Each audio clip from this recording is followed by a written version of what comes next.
And now, I think we're ready to start. So I guess let's go on to our first speaker. He is the current Director for Corporate Communications and Public Affairs of CEMEX Philippines. He completed his legal management degree at the University of Santo Tomas, and he was also a recipient of Leadership Award 2013 in Malaysia. And most recently, he was named as one of the 100 most impactful CSR leaders of the world in India in 2017. So with that, let's give a round of applause for Mr. Chito Maniago. Magandang hapon po sa ating lahat.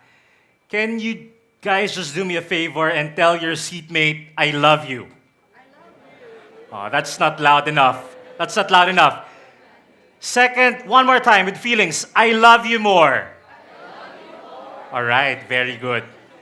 Thank you. So once again, good afternoon. My name is Chito, and I am a storyteller. I love talking. Basically, I love making stories in a positive way. I take delight in using my voice really to share my feelings, my sentiments, my emotions to the people in front of me. And it has always been like that. Sorry. It's not working.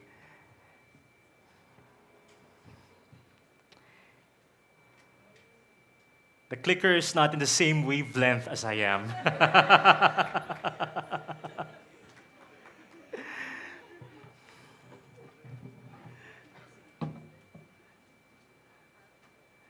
It's okay. Pardon me, I would have to wait for my slides so that the discussion becomes more meaningful, it becomes richer. Is it okay with you?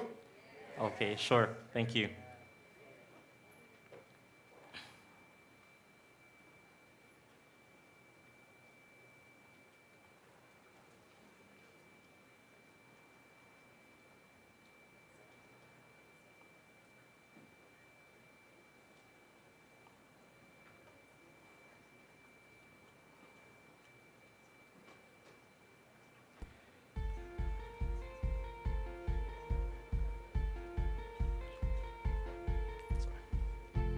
Okay, so I was asked by the director to give some spiels, and I'm used to it because I'm a storyteller. Anyway, it's so good to be back here in my beloved University of Santo Tomas.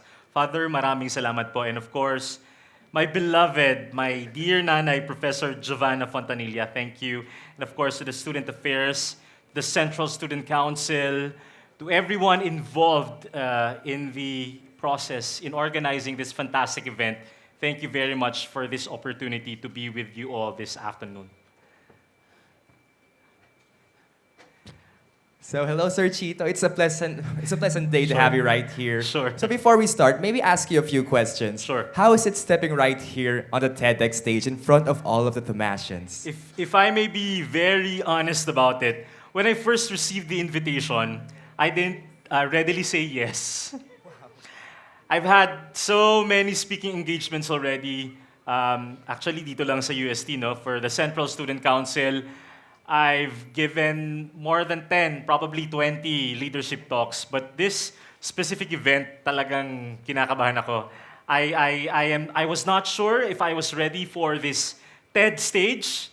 But of course, I summed up my courage. I felt that, I had a voice to share with all of you. So here I am in this red circle, which tells me I cannot go beyond. That is great to hear, Sir Chito. And I guess right now, your presentation is at the same wavelength of our program. So with Thank that, you. you may now continue. Thank you very much, sir, for sharing Thank you. that one. Thank you very much.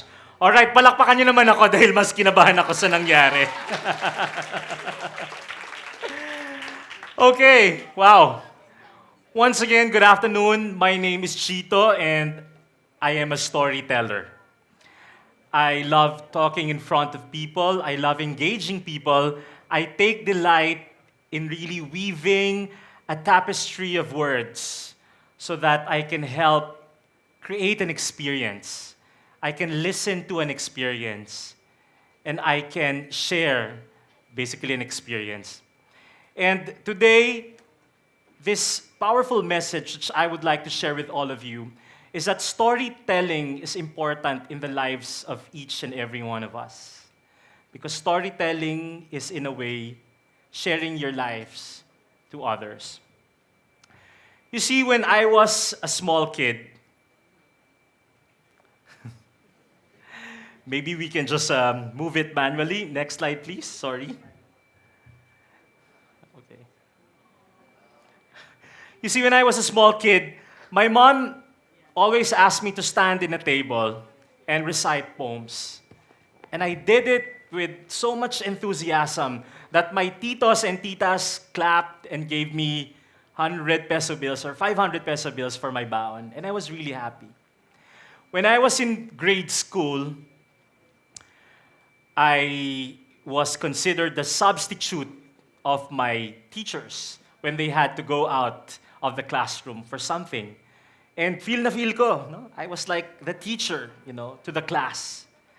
I competed in several oratorical and declamation competitions in Pampanga, and fortunately, I won. No? And this continued when I was in high school. I was transferred from Pampanga to Manila in Parañaque. And during our first day of school, when we were asked to introduce ourselves in front of the class, I gave such an animated story of my provincial life to my Manila classmates. And lo and behold, I was elected the class president. And every morning, my high school classmates would ask me to do a sharing. So just like a priest, father, guiding his flock, I concocted stories, my own sermons, and really led the classroom into prayer. Of course, when I was in college here in the revered halls of my beloved University of Santo Tomas, I was an active student leader. I hosted Paskuhan events, student debates, name it, everything from classroom to Faculty of Arts and Letters initiatives to university-wide events. I was there. I was even elected AB Student Council President because I really dished out powerful campaign slogans year in and year out. Even telling AB students, ang AB po para yang alak, habang tumatagal, lalo pong sumasarap. I guess this has always been my way of life, storytelling, engaging people. In my 37 years of existence, I am 37 now, but others think I'm younger. Sabi nila, I look 36. I'm just kidding.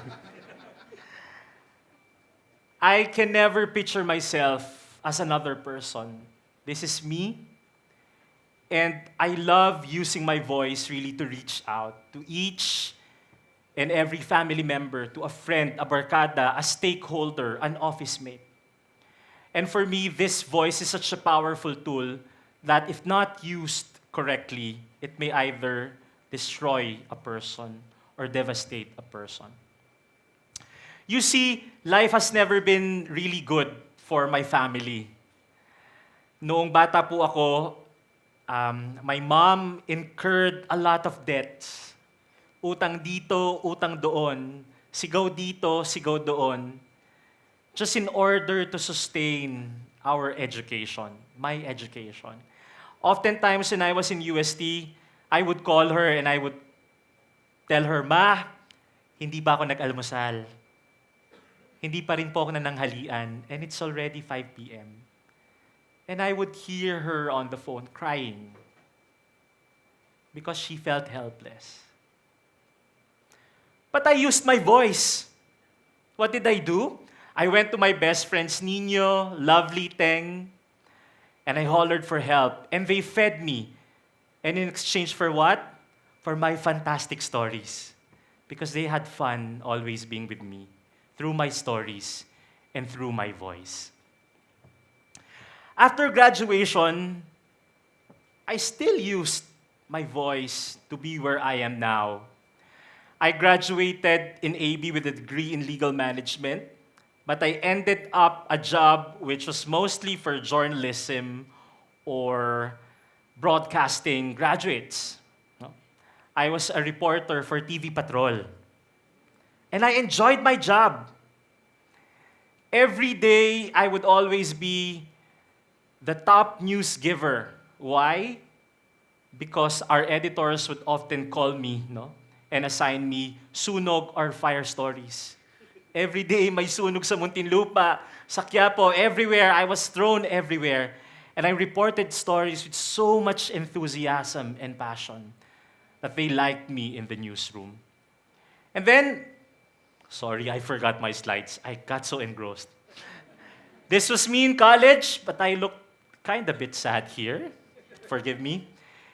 And this is me now, in my corporate journey. It's not the same quote. In my corporate journey, right now, I am the spokesperson of one of the largest cement companies in the Philippines and in the whole world. I am the youngest leadership team member of Cemex in the Philippines and even globally. Before, I was with a pharmaceutical company. I was also with the oil and gas industry. And my job entailed me to talk to a lot of stakeholders, barangay captains, mayors, media friends, nanay, lahat. I used my voice to earn money and to sustain my expenses. And I was happy about it. Through my voice, next slide please, I was able to provide a comfortable life for my family. And I'm really, really proud of what I've shared and contributed to this humble family in Pampanga. Please show some love. Palakpakan niyo naman ang family ko na nag-aruga sa akin. And all throughout these years, what has this experience taught me? It has taught me the value of listening. Sometimes it's not enough to talk and to give stories. Sometimes it's important to listen to the stories of others. And with this, I would like to share with you an idea which I think will create ripples of change, not just in UST, in our immediate community, even in the entire world. And that is the idea of communication. Notice that I highlighted the word you. Can we just all say it out loud? Communicate. Again, it's not loud enough. Communicate.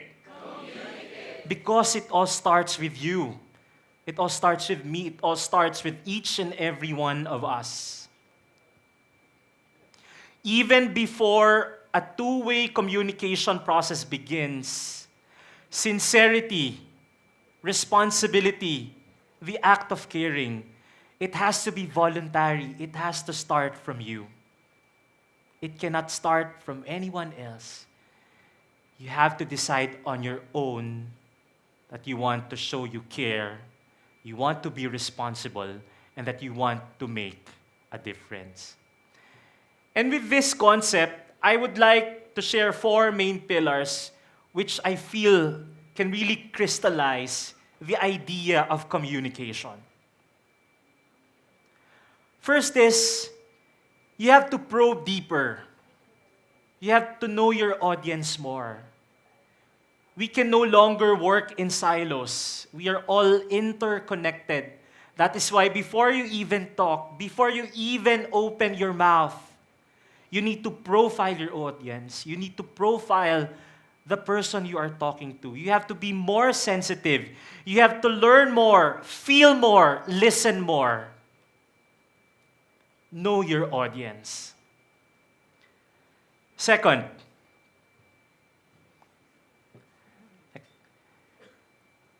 you have to use your voice responsibly. You have to speak of truth, of equality, of justice, instead of sowing hatred and divisiveness and anger. You have to inspire. We have to empower people through our words, through our voice.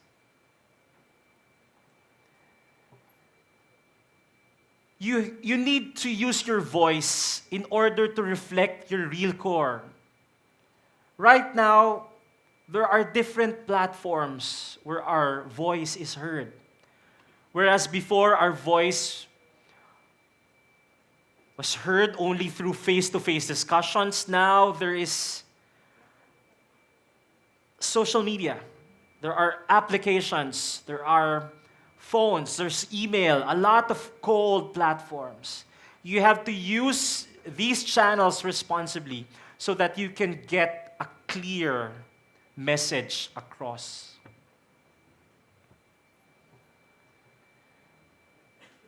And you have to be happy. Sorry, I think we missed one slide. You have to be happy. No? We have to choose to be happy. We have to use our voice in order to tell people that we love them, that we are sorry, that we appreciate each and every little act of kindness in our ways.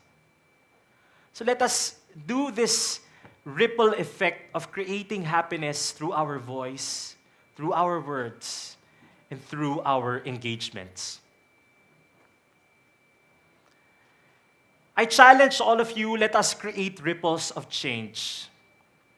As students, let us actively participate in our school activities. Let us initiate causes which are important not just to us as students, but as citizens of the country. As family members, let us talk to our parents. Let us honor our parents through our empowering words. Let us uplift our siblings, our brothers, and our sisters who are in need of positive reinforcements. As a friend and as a barkada, let us be an instrument of change. Let us influence for the better. And finally, as a citizen, let us participate in issues which directly affect us, our country, and the community as a whole. Let us stand up to be heard, and let us communicate.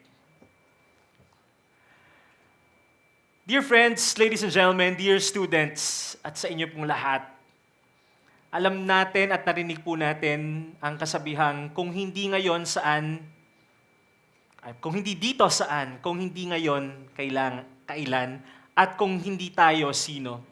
Let us all band together. Let us act as Tomasians and even non-Tomasians.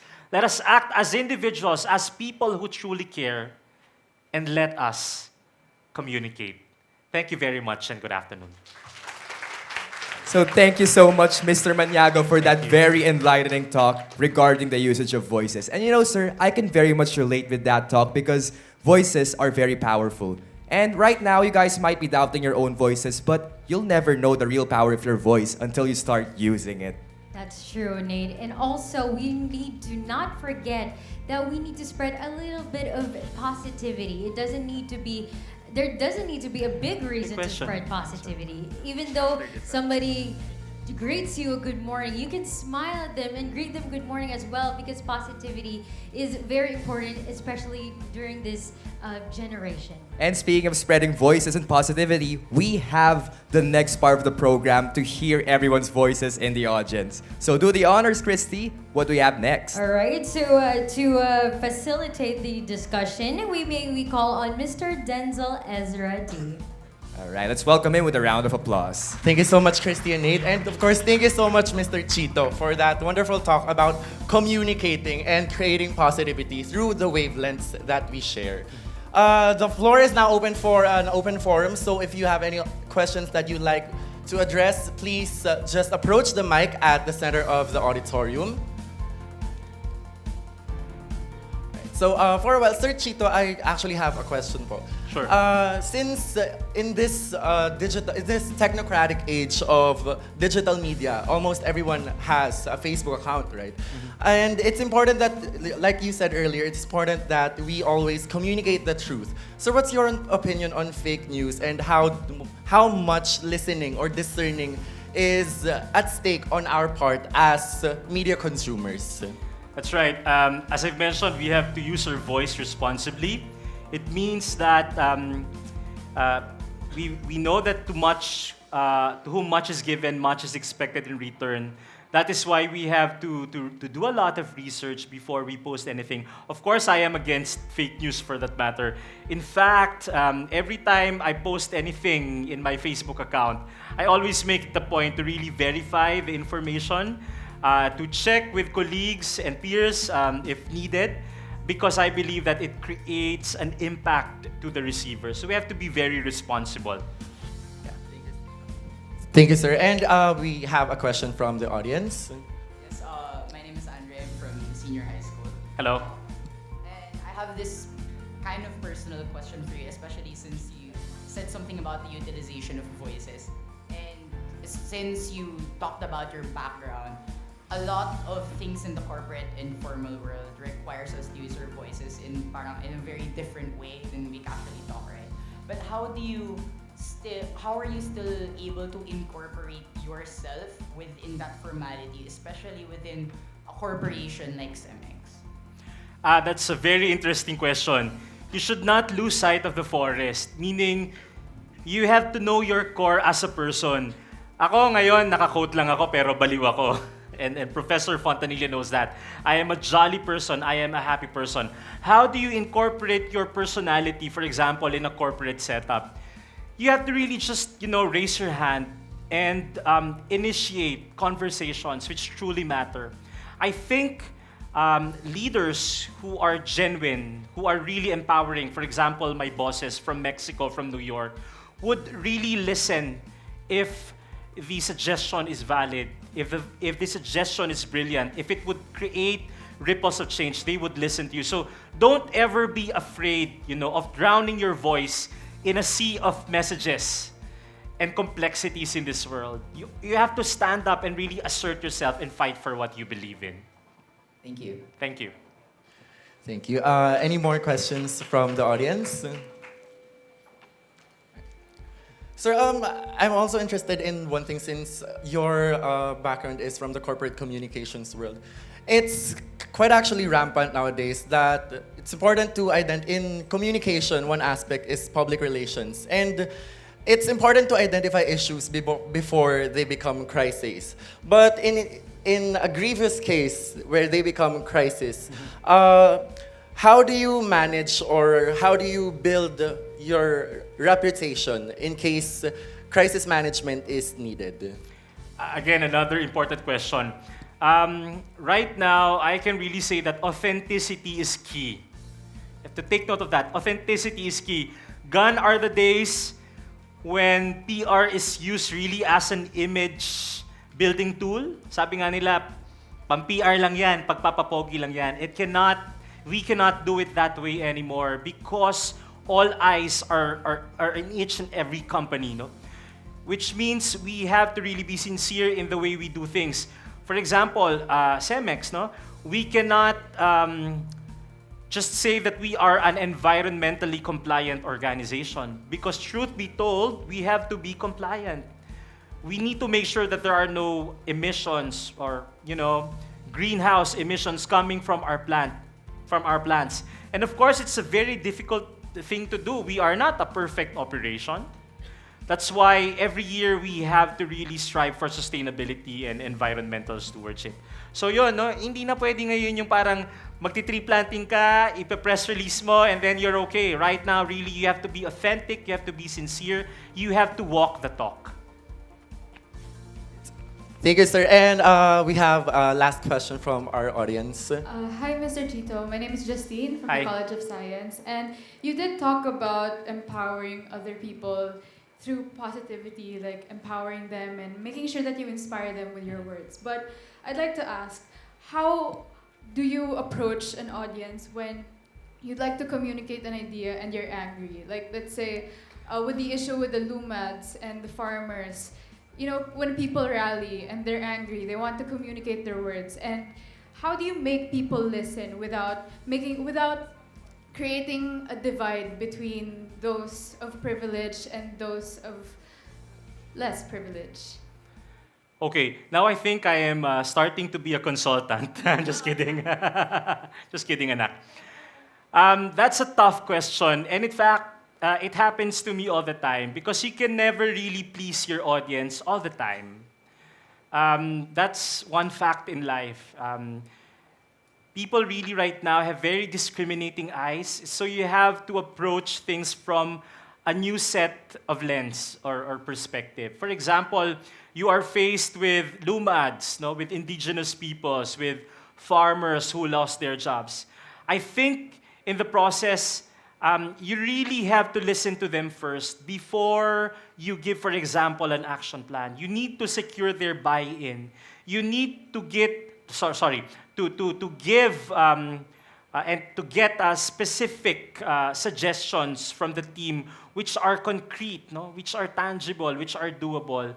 I think it's not important anymore right now that you have nice slides which you can present, for example, to community members, because at the end of the day, they won't care, they won't listen. And sometimes I would go to a barangay, I would go to the poorest of the poor, just being in jeans and a white shirt, and I would really let them feel how sincere I am in listening to them. Because it is only through genuine needs assessment that you're able to engage them properly, to get their buy-in, and you can get them to listen to you on what your plans are for the betterment of that specific community. Okay, thank you, sir. Thank you. Thank you so much. Sir, once again, thank you so much for the fruitful you. discussion. Christy and Nathan. Maraming salamat po sa inyong lahat. So once again, thank you very much, Mr. D, for giving us that great discussion. Thank And you. now on this juncture, we would like to award the Certificate of Appreciation to Mr. Maniago. So let us call on stage Miss Ma'am Giovanna Fontanilla and one of the organizing heads, Miss Krian Pineda.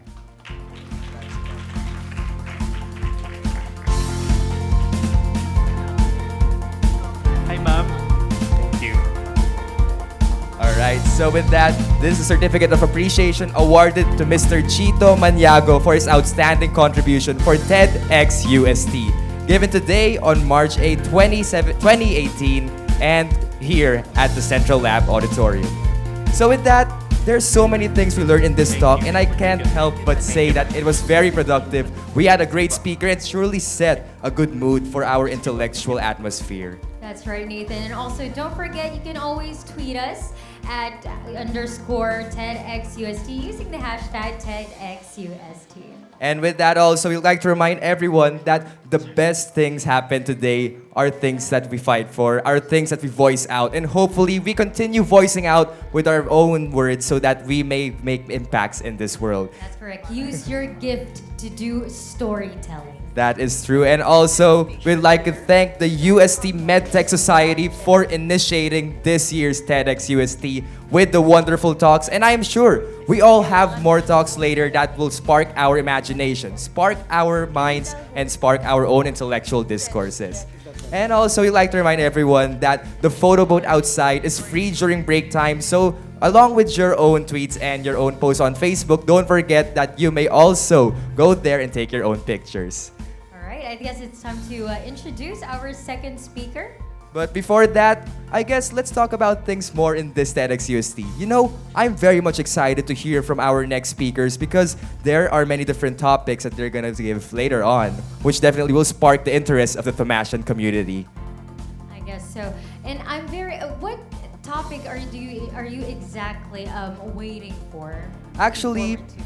I'm not really giving any specific topics because reading from the different kinds of things that they're gonna give later, I just can't help but say that on a general perspective, TEDx UST truly sounds interesting. And it's really a privilege that you guys are right here. Imagine, out of 1,300 applicants, you guys are the chosen 100. Correct. Yes. And the first speaker actually mentioned something very relevant to us today, which is to learn to listen. Right now, I'm pretty sure everyone is ready to listen to all of the speakers. And